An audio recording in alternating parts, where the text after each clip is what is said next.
दोस्तों, जैसा कि आप देख सकते हो, मेरे पीछे से रास्ता खुद ब खुद गायब हो गया है। मैं जानता हूं दोस्तों कि मेरी ये बात आपको अजीब लगेगी, लेकिन मेरा यकीन कीजिए, मैं बिल्कुल सच कह रहा हूं। मुझे अब खुद नहीं पता कि मैं वापस कैसे जाऊंगा। इस वक्त मुझे वाकई बहुत डर लग रहा है। हे भगवान, हे भगवान, हे भगवान, मुझे यहां अंदर आना ही नहीं चाहिए था। अब मैं क्या करूं? हाँ, मैं मोबाइल से किसी को कॉल करता हूं। हाँ। नैनीताल एक ऐसी खूबसूरत जगह है जहां की वादियां हर वक्त प्यार में डूबी रहती हैं। देश विदेश से लोग यहां पे सैर करने के लिए आते हैं ताकि वो अपने साथ कुछ प्यारी यादें ले जा सकें। आर्यन, जो कि 22 साल का एक युवा लड़का था, छुट्टियां मनाने नैनीताल पहुंचा। आर्यन दरअसल एक व्लॉगर था। जगह जगह घूमना और उसे शूट करके यूट्यूब पे डालना उसका शौक भी था और पेशा भी। हेलो दोस्तों, मैं इस वक्त हूं इंडिया के सबसे खूबसूरत शहरों में से एक नैनीताल में, और मैं आपको बता नहीं सकता कि यह शहर कितना सुंदर है। आप खुद एक बार मेरे कैमरे की नजर से इस जगह का नजारा देखकर अंदाजा लगा लीजिए। रुको मैं दिखाता हूं। ये देखो, ओए होए होए होए होए। और हाँ, उधर उस पहाड़ के पीछे एक घना जंगल है। अगले एपिसोड में मैं उस जंगल के अंदर जाकर आपको लाइव दिखाने वाला हूं। तब तक के लिए गुड बाय, टेक केयर। हो, चलो आज का एपिसोड तो शूट हो गया। अब उस पहाड़ के पीछे के जंगल को कल शूट कर लूंगा। एक्चुअली क्यों ना उसे आज ही शूट कर लूं तो? हाँ, चलो let's move. Wow, just wow wow wow wow. आज तो बहुत मजा आने वाला है। अमेजिंग। चलो, अच्छी बात यह कि आसपास कोई भी नहीं है, तो शूटिंग में कोई भी डिस्टर्ब नहीं करेगा। चलो अंदर चलते हैं। वेल दोस्तों, ये है वो घना जंगल जिसके बारे में मैंने आपको लास्ट एपिसोड में बताया था। और मैं जैसे जैसे अंदर जा रहा हूं, सूरज की रोशनी कम होती जा रही है और अंधेरा पड़ता जा रहा है। मैं धीरे धीरे आगे। ये क्या है? अरे बाप रे, बच गए। ये तो काला नाग लग रहा है। वाह, इतने नजदीक से मैंने ब्लैक कोबरा को कभी भी नहीं देखा है। आप खुद ही देख सकते हो इस कैमरे में। आर्यन अपने कैमरे से पूरे जंगल में घूम घूम कर शूट करने लगा। वैसे तो जंगल में कई लोग आते ताकि वो कुछ खूबसूरत पलों को कैद करके लौट सकें, लेकिन कभी कभी लौटना कुछ लोगों की किस्मत में नहीं होता। चलते चलते आर्यन की नजर अचानक से बाईं तरफ जाती है, एक कच्ची सड़क पर, जो कि बहुत ही पतली थी। उस सड़क से कोई जा न सके, इसके लिए उस रास्ते को कांटेदार तार से घेर दिया गया था। आर्यन उत्सुकतावश उस रास्ते के पास गया। अब ये रास्ता कहां जाता है और ये कांटे लगाकर इस रास्ते को बंद क्यों कर दिया गया? आर्यन ये सोच ही रहा था कि उसकी नजर पेड़ पर लटके एक टूटे हुए साइन बोर्ड पर गई। उस बोर्ड पर बहुत धूल जमी पड़ी थी। आर्यन ने फूंक मारकर धूल को साफ किया। बोर्ड पर लिखे शब्द दिखने लगे। आर्यन उस बोर्ड पर लिखे शब्दों को पढ़ता है। वाह, अच्छा, अंदर खतरा है। इस रास्ते से अंदर जाना सख्त मना है। अंदर जंगली जानवरों से जान का खतरा है। कृपया इस जगह से दूर रहें। हो, ऐसी बात है। मतलब अंदर खतरा है, और अगर ऐसा है तब तो फिर अंदर जाना ही पड़ेगा, क्योंकि मेरा नाम भी आर्यन है। आर्यन यानी खतरों का खिलाड़ी। चल आर्यन, दिखा दे अपना कमाल। हाँ, ये कहते हुए आर्यन उन कांटेदार तारों को लांघकर उस रास्ते में घुस गया। इस रास्ते को देखते हुए एक बात तो तय थी कि यह रास्ता कई सालों से बंद पड़ा था। ना कोई फॉरेस्ट गार्ड और ना ही कोई टूरिस्ट। जैसे जैसे आर्यन जंगल के अंदर बढ़ता जा रहा था, वैसे वैसे जंगल और ज्यादा खामोश होता जा रहा था। अचानक से आर्यन को महसूस हुआ कि उसके पीछे का रास्ता गुम होता जा रहा था। आर्यन एकदम से चौंक गया। पीछे मुड़कर देखने पर उसे वो रास्ता नहीं, बल्कि जंगली पेड़ पौधे दिख रहे थे। What the? ये क्या बकवास है? मैं जिस रास्ते से आ रहा था, वो रास्ता कहां गया? ऐसा कैसे हो सकता है? रास्ता खुद ब खुद गायब कैसे हो सकता है? आर्यन आसपास चारों ओर दौड़कर देखता है, पर रास्ता कहीं नजर नहीं आ रहा था। वो काफी घबरा गया। ओ माय गॉड, अब मैं क्या करूं? मैं वापस कैसे जाऊंगा?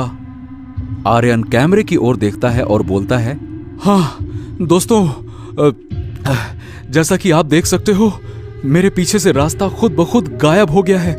मैं जानता हूं दोस्तों कि मेरी ये बात आपको अजीब लगेगी, लेकिन मेरा यकीन कीजिए, मैं बिल्कुल सच कह रहा हूं। मुझे अब खुद नहीं पता कि मैं वापस कैसे जाऊंगा। इस वक्त मुझे वाकई बहुत डर लग रहा है। हे भगवान, हे भगवान, हे भगवान, मुझे यहां अंदर आना ही नहीं चाहिए था। अब मैं क्या करूं? हाँ, मैं मोबाइल से किसी को कॉल करता हूं। हाँ। आर्यन ने अपनी जेब से मोबाइल निकाला, पर सिग्नल का दूर दूर तक पता नहीं था। आर्यन के दिमाग ने काम करना बंद कर दिया। वो पूरी ताकत के साथ चिल्लाता है, कोई है?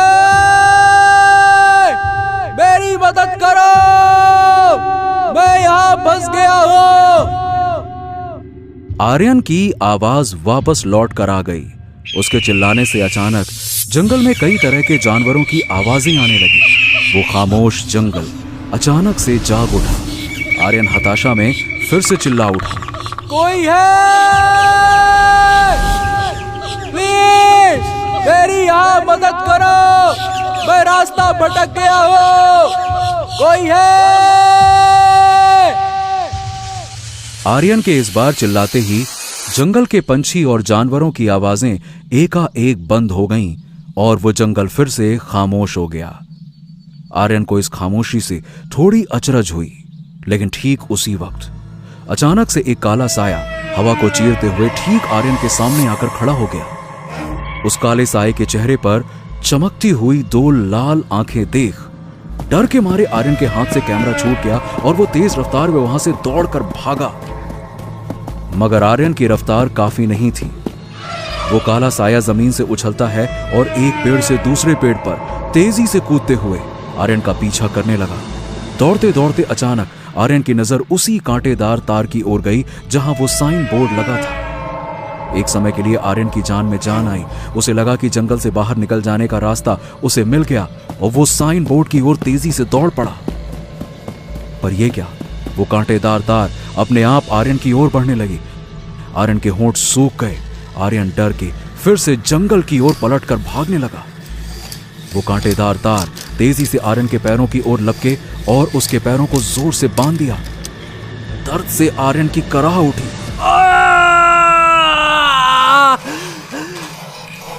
ये सब उस काले साये की शक्ति से हो रहा था। घिसटाते हुए कांटेदार तारों ने आर्यन को एक पेड़ से बांध दिया। आर्यन पूरी तरह से बेबस हो चुका था। काला साया ठीक उसके सामने आकर खड़ा हो गया। काले साये ने गुर्राते हुए भारी आवाज में कहा, यहां पर क्यों आए हो? अब तुम्हें मरना ही होगा। आर्यन गिड़गिड़ाने लगा, देखो, आई डोंट नो, मतलब मैं नहीं जानता कि तुम कौन हो, लेकिन प्लीज मुझे छोड़ दो। आखिर मेरी उम्र ही क्या है? प्लीज मुझे छोड़ दो। मैं यहाँ कभी वापस नहीं आऊंगा। प्लीज मुझे छोड़ दो। उस काले साये ने धीरे से अपने दोनों हाथ ऊपर उठाए और फिर एकदम से नीचे झटक दिया। कांटेदार तार आर्यन के बदन के अंदर तेजी से धंसते गए और देखते ही देखते आर्यन का बदन दो टुकड़ों में कटकर जमीन पर गिर गया। आर्यन की आखिरी चीख उठी और फिर जंगल ऐसा खामोश हुआ मानो दुनिया के नक्शे पर उस जंगल का नामो निशान भी ना हो। काठ गोदाम रेलवे स्टेशन के बाहर देविका, उसकी सहेली लीला और उसका बॉस नारायण टैक्सी का इंतजार कर रहे थे। देविका के पास दो बैग थे। देविका, तुम्हारी जिद की वजह से ही हमें इतनी दूर आने के लिए फ्लाइट की जगह ट्रेन में आना पड़ा। आई डोंट नो, तुम हमेशा ट्रेन से ही सफर क्यों करती हो? अब इनको कैसे समझाऊं कि अपने सीक्रेट गैजेट्स को एयरपोर्ट सिक्योरिटी से बचाना कितना मुश्किल काम है। कुछ नहीं सर, वो एक्चुअली मुझे एरोफोबिया है ना, फ्लाइट के अंदर चक्कर आने लगते हैं, इसलिए मेरे लिए ट्रेन ही ठीक रहेगी। और मुझे पहाड़ों में चक्कर आने लगते हैं। ओह अच्छा, एक बात बताओ देविका, एक दिन के रहने के लिए ये दो बैग लाने की क्या जरूरत थी भाई? सर, इसके एक बैग में तो बस मेकअप का ही सामान है। ओह कम ऑन लीला, कुछ भी मत बोलो, जैसे कि तुम मेकअप करती ही नहीं हो। Okay okay okay okay, cool down cool down, तुम दोनों लड़ो मत। और ये ड्राइवर कहाँ मर गया, कहाँ? हाँ वो रहा। देविका, लीला और उसका बॉस नारायण स्टेशन से नैनीताल के लिए रवाना हो गए। कार के अंदर बैठते ही देविका गहरी सोच में डूबी हुई थी। वैसे तो नैनीताल देविका पहली बार आई थी, लेकिन उसे बार बार ऐसा लग रहा था कि इस जगह से या तो उसका कोई पुराना नाता है या कोई नाता जुड़ने वाला है।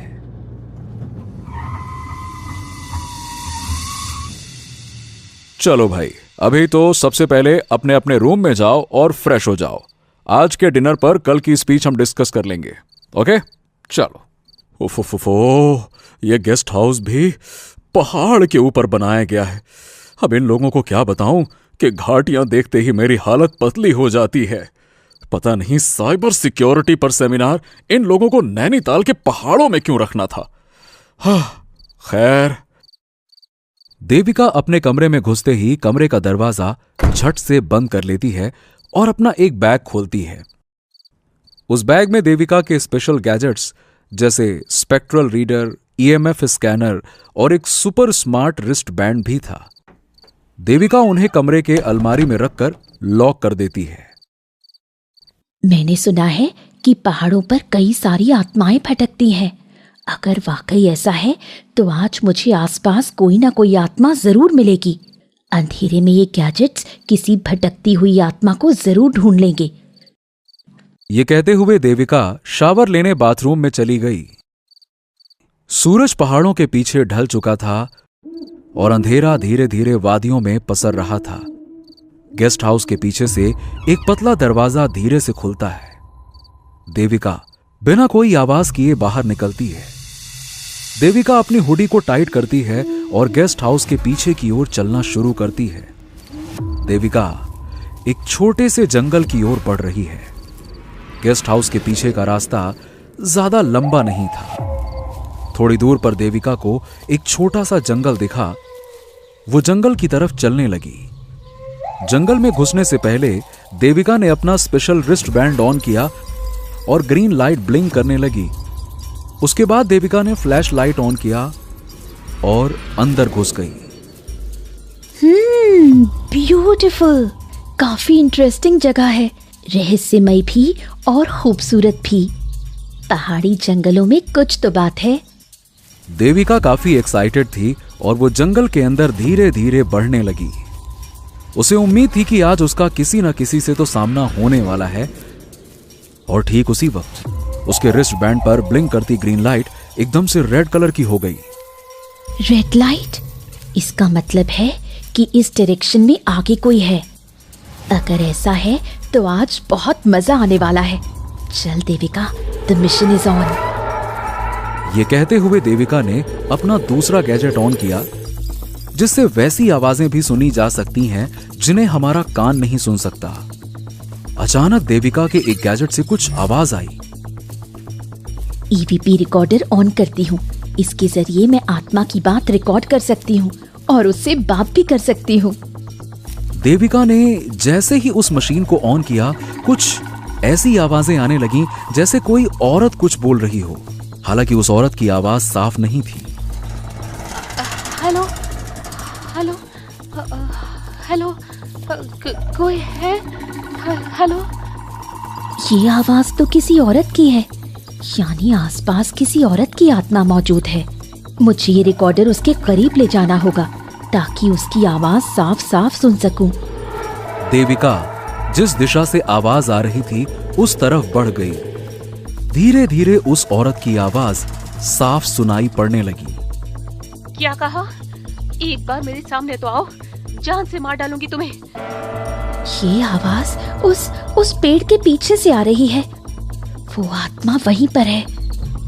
देविका बेहद सावधानी के साथ दबे पांव धीरे धीरे उस पेड़ की तरफ बढ़ती है। पेड़ की तरफ पहुंचते ही देविका अचानक से चौंक गई और दूसरी तरफ से एक औरत के चीखने की आवाज आई। लीला? देविका, यहाँ क्या कर रही हो तुम? वो मैं तुम्हें ही खोज रही थी। बॉस डिनर के लिए बुला रहे हैं। क्या यार, तुमने तो डरा ही दिया। मैंने डरा दिया? जंगल में इस वक्त अकेले क्या कर रही हो तुम? और ये किसको मारने की बात कर रही थी? ओहो, अरे अंदर गेस्ट हाउस में नेटवर्क नहीं मिल रहा था ना बाबा, तो मैं बाहर आई और बात करते करते इस तरफ आ गई। और मैं अपने बॉयफ्रेंड रोहन से बात कर रही थी। मैं तो बस प्यार से कह रही थी कि एक बार सामने आओ तो जान से मार दूंगी। उसने मुझे 2 घंटे से फोन ही नहीं किया था। तुम भी ना। और ये तुम्हारे हाथ में क्या है? क्या हाथ में? ये कुछ नहीं, बस ऑडियो रिकॉर्डर है। सोचा जंगल में पंछियों की आवाज रिकॉर्ड करूंगी। खैर जल्दी चलो, बॉस गुस्सा कर रहे हैं। कल सेमिनार में स्पीच भी तो देनी है ना। लीला और देविका गेस्ट हाउस की ओर लौट गए। देविका को आज निराशा जरूर हुई, मगर हर निराशा के पीछे एक आशा छुपी होती है। देविका भी जानती थी कि आज नहीं तो कल उसका सामना किसी न किसी आत्मा से जरूर होगा। नैनीताल की वादियों में एक और खूबसूरत सुबह हुई। देविका, लीला और उनके बॉस नारायण सेमिनार हॉल में पहुंच गए थे।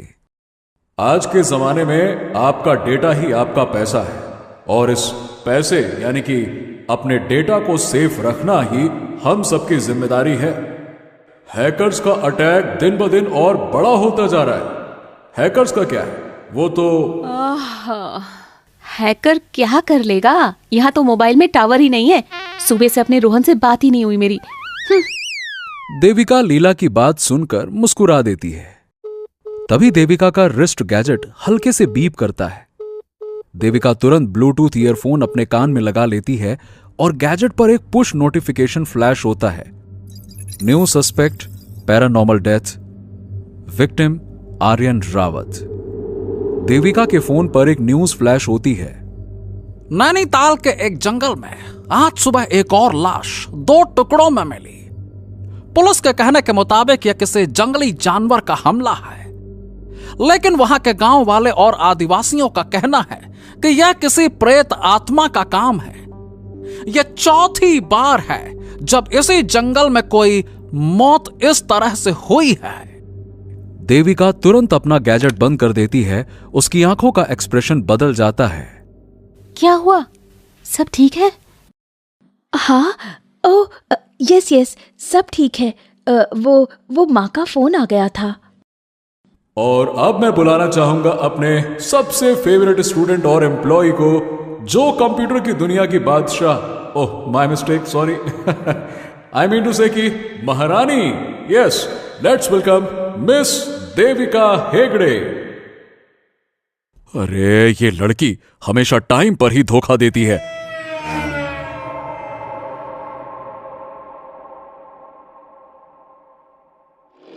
इधर देविका तेजी से जीपीएस को फॉलो करते हुए उस जंगल की ओर बढ़ रही थी जहां आर्यन की दर्दनाक मौत हुई थी। देविका को मन ही मन ये यकीन था कि आर्यन को किसी जंगली जानवर ने नहीं बल्कि किसी भयानक आत्मा ने मारा है। जीपीएस फॉलो करते हुए देविका जंगल तक आ जाती है। वो अपनी बाइक पार्क करके अंदर की ओर जाती है। थोड़ी दूर चलते हुए उसे वही साइन बोर्ड दिखता है जिसे आर्यन ने इग्नोर किया था। जंगल के अंदर थोड़ी देर चलने के बाद उसका ईएमएफ सेंसर गैजेट आवाज करने लगता है। इस बार मैं धोखा नहीं खा सकती। इस बार इस जंगल में वाकई कोई है। देविका जैसे जैसे आगे बढ़ रही थी, जंगल का तापमान गिरता जा रहा था। देविका को अचानक से ठंड लगने लगी। ठंड अचानक से बढ़ती जा रही है। वो आत्मा मेरे आसपास ही है। मुझे उससे बात करनी चाहिए। देविका तुरंत अपना दूसरा गैजेट ऑन करती है। हेलो, कोई है मेरे आसपास? सामने आओ, मैं जानती हूं तुम यहीं हो। चुपचाप मेरे सामने आ जाओ, वरना तुम्हें कैद करने में मुझे देर नहीं लगेगी। देविका ने आत्मा को ललकारा। थोड़ी देर के लिए एकदम खामोशी छा गई और फिर देविका के गैजेट से एक भारी गुर्राती हुई आवाज आई। मरे मरेगी तू, बहुत बुरी मौत मरेगी तू। चली जा, वरना मार डालूंगा तुझे। देविका ने हिम्मत दिखाई। दूर से क्या डराता है, पहले मेरे सामने तो आ। अचानक पेड़ में हलचल हुई, सारे पत्ते हिलने लगे, जंगल के जानवर और पंछी चीखने लगे। शोर इतना तेज था कि देविका ने अपने कान बंद कर लिए और ठीक उसी वक्त वो काला साया अपनी बड़ी बड़ी लाल आंखें फाड़े देविका के चेहरे के सामने खड़ा हो गया। थोड़ी देर देविका की आंखों में घूरने के बाद काले साये ने अपना मुंह फाड़ा और जोर से दहाड़ मारी। उसकी तेज दहाड़ और नुकीले दांतों को देखकर देविका भी थोड़ा घबरा गई।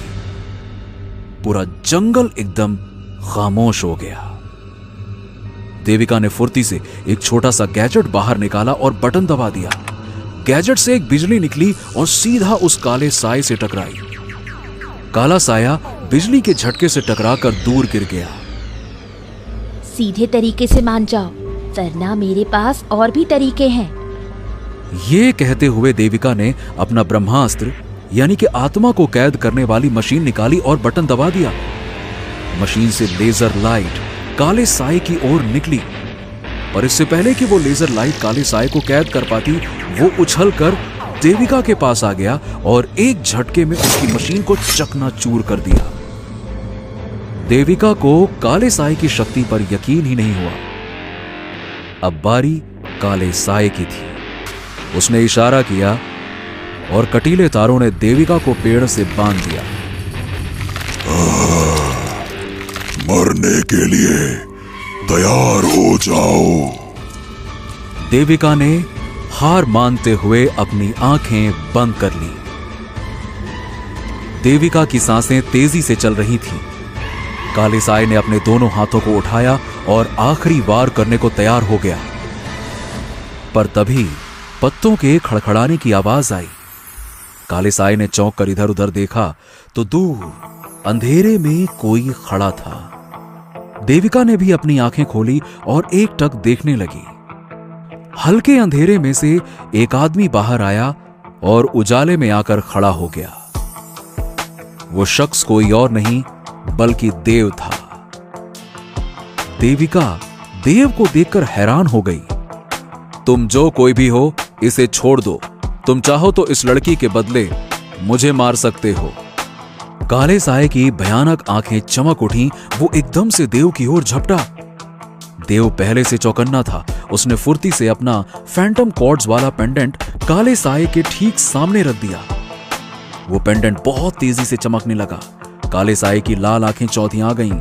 उसकी सारी शक्तियां उस पेंडेंट के सामने शिथिल पड़ गईं। वो अब पूरी तरह से सम्मोहित हो चुका था। देव पहले देविका की ओर जाता है और उसके बंधन खोलता है। तुम ठीक हो? देविका को इस अजनबी फरिश्ते के बारे में कुछ नहीं पता था। वो बस उसे टकटकी लगाए देखती रही और अपना सिर हिला दिया। देव उस काले साये के पास आया। कौन हो तुम? अपने बारे में बताओ। वो काला साया अपने असली रूप में आया। मेरा नाम रतनलाल है। किसी जमाने में मैं पास के गांव में अपने छोटे से परिवार के साथ रहा करता था। बीवी बच्चों के साथ मेरी जिंदगी बड़े आराम से चल रही थी।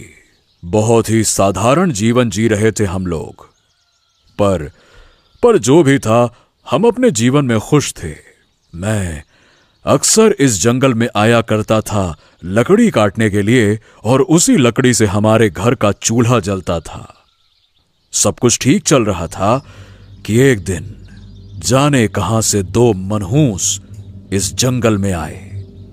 मुझे पता चला कि वो दोनों शिकारी थे।